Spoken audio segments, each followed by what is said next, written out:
இவன் கொடுத்த வரம். நீங்க பணக்காரர் ஆகணுமா? முதல்ல ஏழைகள் ஏன் ஏழைகளாக இருக்கிறார்கள்? பணக்காரர்கள் ஏன் பணக்காரர்களாக இருக்கிறார்கள் என்பதை தெளிவாக புரிந்து கொண்டு செயல்படும்போது நீங்களும் பணக்காரர் ஆகலாம். ஏழை ஒரு வருமானத்தில் இருப்பார் அல்லது 2 வருமானத்தில் இருப்பார். பணக்காரர்களோ 5-6 வருமானத்தில் அல்லது அதற்கு மேற்பட்ட வருமானத்தில் இருப்பார்கள். ஒரு வருமானத்தில் இருந்தால் வரவும் செலவும் சரியாகவே இருக்கும், மீதி இருக்காது. நல்லது கெட்டது ஏதாவது நடந்தால் அதற்கு கடன் வாங்க வேண்டி இருக்கும், அதற்கு வட்டி கட்ட வேண்டி இருக்கும். ஒருவேளை உடம்பு சரியில்லாமல் ஆயிட்டால் அந்த வருமானத்தை கொண்டு வந்தவரால் வருமானம் வர வாய்ப்பு இல்லை. அதனால் கடன் வாங்க வேண்டி வரும் அல்லது கஷ்டத்தில் இருக்க வேண்டி வரும். இது புரியுதா? ஒரு வருமானத்தில் இருப்பவர்கள் ஏழைகளாக இருக்கிறார்கள்.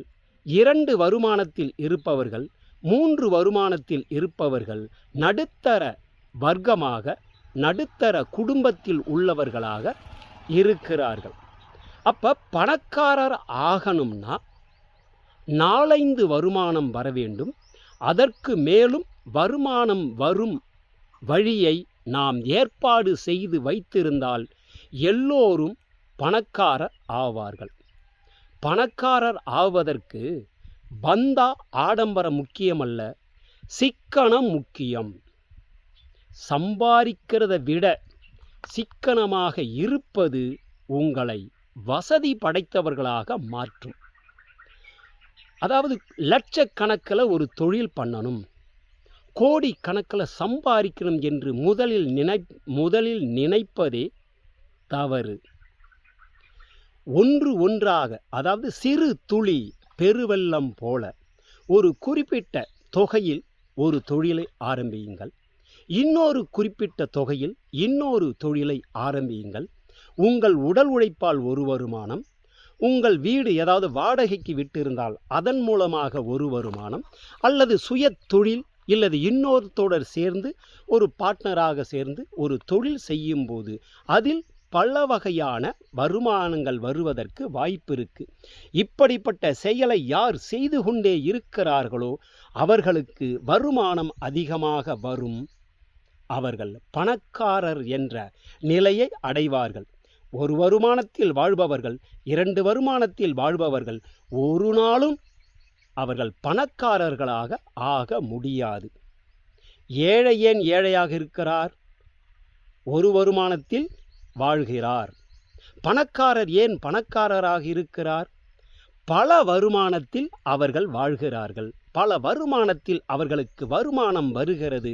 அதை கொண்டு அவர்கள் மேலும் மேலும் எதில் லாபம் வருமோ அந்த தொழிலில் முதலீடு செய்து கொண்டே இருக்கிறார்கள். அதனால் அவர்கள் பணக்காரர்களாகவே இருந்து கொண்டிருக்கிறார்கள். ஏழைகள் ஆடம்பரமாக பந்தாவுக்காக வாகனங்கள் வாங்குகிறார்கள். ஆனால் பணக்காரர்களோ தன் தேவைக்கு மட்டுமே வாங்குகிறார்கள். பணத்தை சேமிக்க கற்றுக்கொள்வதும் பணத்தை முதலீடு செய்து வருமானத்திற்கு வழி செய்வதும் தான் உங்களை பணக்காரர்களாக மாற்றும். வாழ்க்கையில் சின்ன நிலையிலிருந்து, அதாவது ஒரு கோழி, ஆடு, மாடு, வாடகை வீடு, சுய தொழில் என்று முதலில் தொடங்குங்கள். அதிலிருந்து படிப்படியாக நீங்கள் சிக்கனத்தை கடைபிடித்து சேமித்து அதை இன்னொரு தொழிலில் என்று முதலீடு செய்யுங்கள். நீங்கள் பணக்காரர்களாக மாறுவீர்கள், பணக்காரர்களாக வாழ்வீர்கள். சித்தர்களின் ஆசீர்வாதத்தோடு சிவன் கொடுத்த வரம் எல்லோருக்கும் சொந்தம்.